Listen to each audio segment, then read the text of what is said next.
As new telecommunications technology is rolled out across Australia, new products and services become available. Because of this and recent changes to the numbering plan, geographic numbers can now be used differently. In the olden days, you could only give your customer a telephone number based on their area, so people could tell from the area code where someone lived. This has now changed. Numbers no longer need to be tied down to one specific area, and service providers can now offer their customers an out-of-area number. VoIP service providers can take this opportunity to offer customers this flexibility and help boost business, as long as they comply with the requirements. But you must provide your customers with certain information when you offer them an out-of-area number.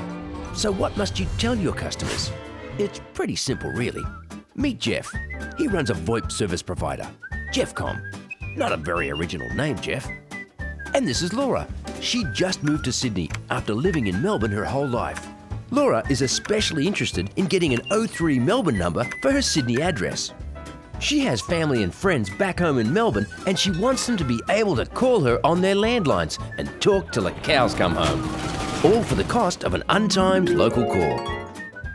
Sure, Jeff can offer this service, but he must make sure that he informs Laura about two very important things. Firstly, calls to and from Laura's new 03 number will be charged as if she is still located in Melbourne. For Laura, having an 03 number in Sydney is terrific for people in Melbourne wanting to call her for the cost of an untimed local call.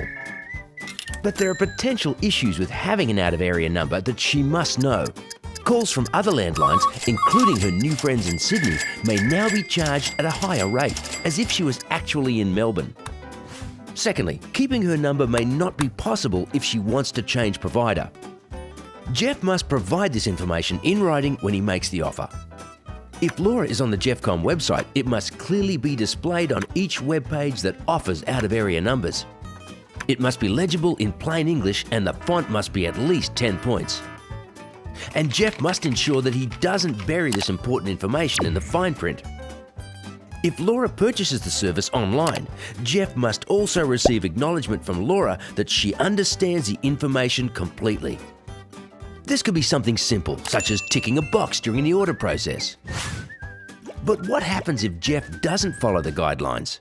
Laura may not understand why some calls are being charged at different rates on her bill. The same may go for other people calling her, as she hasn't been prompted to tell them her number is out of area. And should Laura decide to port her number to another provider in the future, she may get a rude shock if she finds out that this isn't possible. If Laura complains and Jeff cannot resolve her complaint, she may escalate the matter to the Telecommunications Industry Ombudsman. Then, Jeff may have to pay the TIO the cost of the resolution. The matter may also be referred to the ACMA for regulatory action. Ooh, not good for Jeff.